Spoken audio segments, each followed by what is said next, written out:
everyone. Welcome back to the Command Your Brand Show. I'm your host, Josh Silvestro, brand ambassadors of Command Your Brand. And today's episode, actually, I have a very special guest speaker I love to talk to because I am always interested in the field of chiropractic, how this works, how the business kind of rolls. And I know he's definitely an expert in this area. So I'll actually introduce you guys to Grant. Grant, thanks for joining the show, man. Yeah, thanks. Yeah. So I guess I'd love to talk about for you, like for people who don't know who you are. Could you give it a little bit of like who you are, why you started chiropractic, and just the whole story? I'd love to hear about that. Yeah, I run an online rehab program, not a traditional chiropractor by any means. I guess that's more so just a title at this point or a formality, I guess. But yeah, I dealt with low back pain myself, saw a really bad chiropractor who didn't help me at all, and then met a better one later after my problems were not addressed and was like, oh, this is better. If I'd had something better, then I would have been better. And so then that's what inspired me to actually become a chiropractor, to be one of the better ones. And then just got laser focused on rehab and teaching people like movement-based stuff and rehab to teach them how to fix themselves so they wouldn't have to come back to me.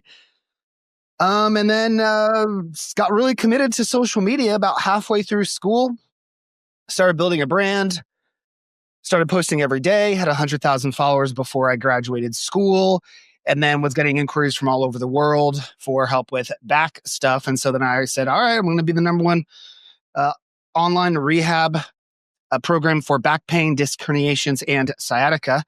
And so then that was back in 2019 and kind of started doing things then, early 2020, and now that's all we do now. Wow. And so for you, what does your program consist of? Like what goes into your whole program? Just properly assessing individuals to figure out what's exactly is causing their back issues, and then determining the right rehab plan and the right movements that they should be doing, the things that they should not be doing, and then providing a lot of education and support along the way. And so since obviously you've learned a lot and you've obviously are a chiropractor yourself, what are like some of the misconceptions you've gotten in terms of like what all these things mean and how it actually affects somebody? Like what are some misconceptions that you generally hear and see people have? Misconceptions about, I guess, what exactly? Like some people have they think, oh, it's my whole back's the problem, or you hear kind of information from other doctors about discs and herniations and stuff like that. Like what are some misconceptions that you've heard and that actually kind of false or not really the correct way to handle it?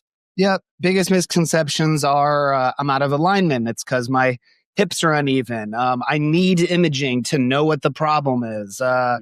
It's because my core's weak. It's because my glutes are weak. It's because my psoas is tight. I think there's 99% of everything you hear is a misconception. In reality, when people just need to move more. So, discs can't recover. You need surgery. Not true at all. 97% of disc herniations can resolve without surgery. Yeah, back pain is highly common, but it's highly recoverable. And a lot of people are told to stop doing everything like it's a death sentence. And that's just not at all the case. Nice. And does mental resilience have anything to do with it? Yeah, mindset's huge. The belief of if you can get better or not, what someone's, if they believe they can heal or not, if they believe they can get better or not, how they manage their stressors. Yeah, it's definitely multifactorial, and mindset is a massive, massive, massive component of the pain space that is largely neglected from common healthcare. Wow. And so do you think do they have to change the mindset first and then handle the body, or is it the body and then the mindsets? What do you think about that? In regards to what should be done or what traditional healthcare is doing? I guess both. Like what do you feel in terms of, as you're the expert, like what do you feel needs to be handled first? Is the mindset first, you think, or is it the body that should be handled first? Okay, so first I'll say traditional healthcare doesn't address the mindset at all. Like not at all. But in regards to what I think, it doesn't really come down to what I think. It comes down to what the person tells us.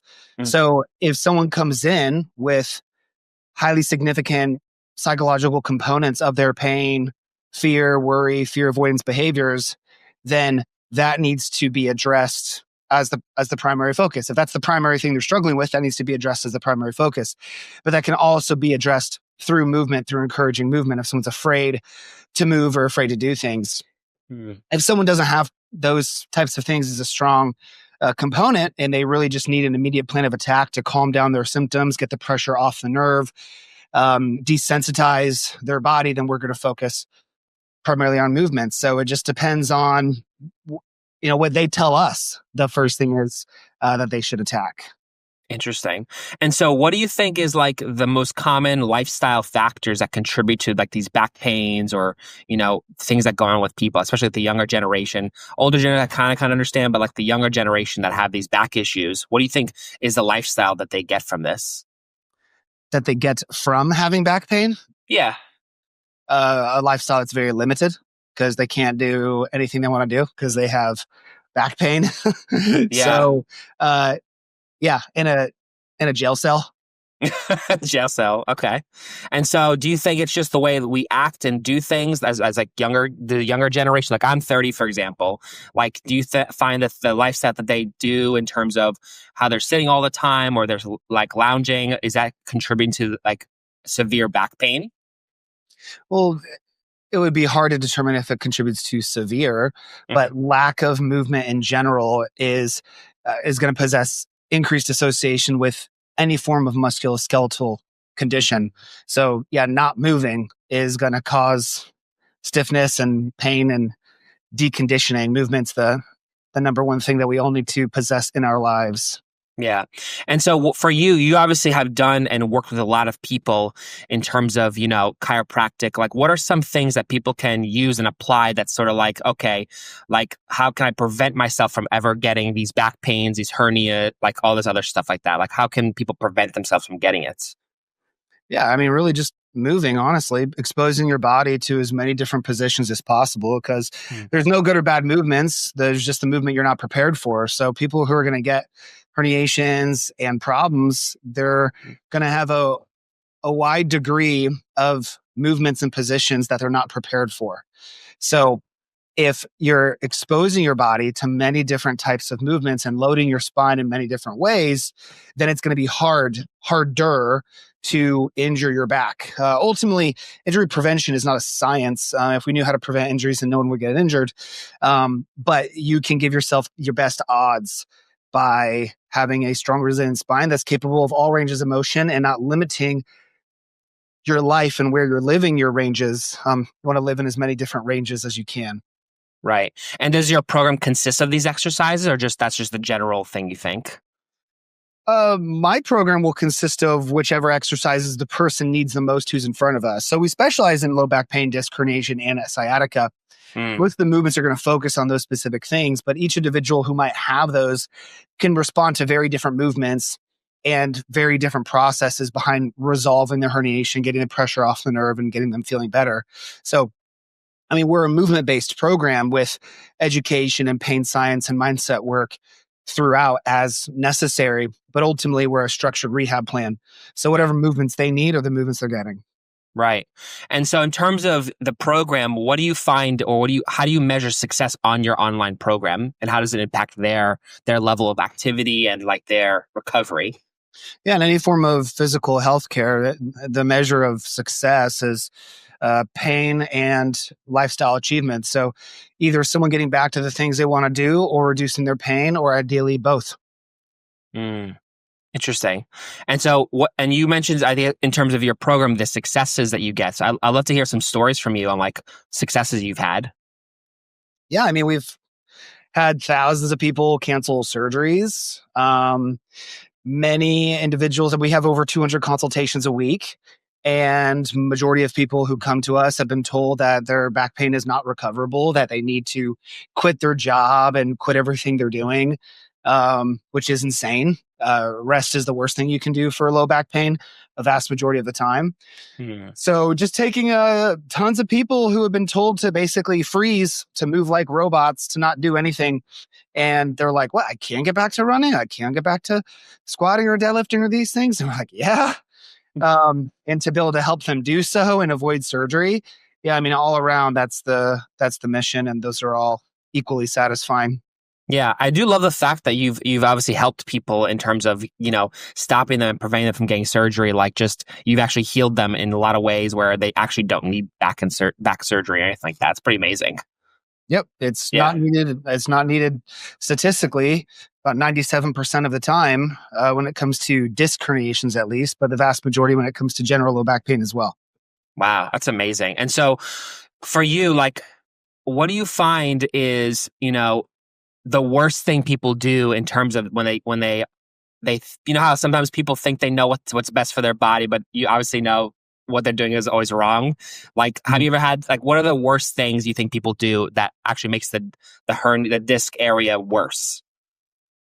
Majority of the time, disc issues are going to be what's called flexion intolerant. So bending forward motions are going to be aggravating, are going to increase pressure on the disc, therefore increasing pressure on the nerve. So if they're doing a lot of movements that involve bending forward or stretching the painful leg, Hmm.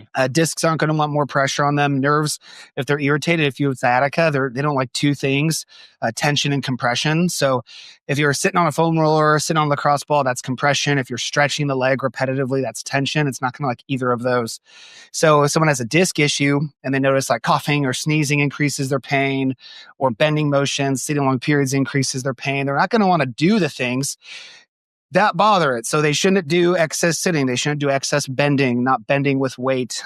Shouldn't do stretches that involve significantly bending forward with load or force. These are going to be the most common things that are going to aggravate these individuals. Yeah. And do you find, in terms of when they had the disc herniation, do you find it could also be genetic as well, or it kind of happens in life? There is a genetic component of back pain, but that's not going to commonly be like a hill to die on, so to speak. So there are genetic components to, like, let's say soft tissue disorders. There's definitely like soft tissue disorders where someone might be more prone to certain musculoskeletal conditions because of tissue laxity. They don't have as much stability. They have over flexibility, so to speak.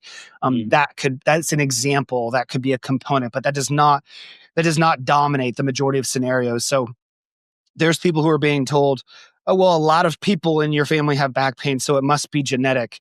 And that's not at all a substantiated claim. A lot of people have back pain in general. It's the number one disability in the world. So to claim it's it's a genetic thing just because there's a lot of people in your family who've dealt with it is not a strong claim.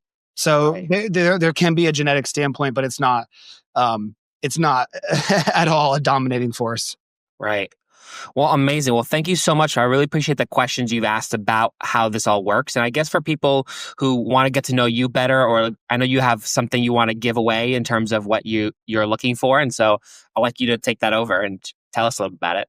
Yeah, sure. You can find us everywhere on Rehab Fix. That's the handle. If you just DM us the word podcast, you'll get a free guide for listening to this. And I hope it helps you out. We look forward to helping you with your back pain. Awesome. Well, Grant, thank you so much for taking the time. I know you have a busy schedule and a busy life over there in Tampa. So really appreciate the time you've given us with all the questions we asked and, really listening. And thank you so much for joining the show, man. Yeah, for sure, man. Thanks. All right, cool. Yeah. All right. Peace.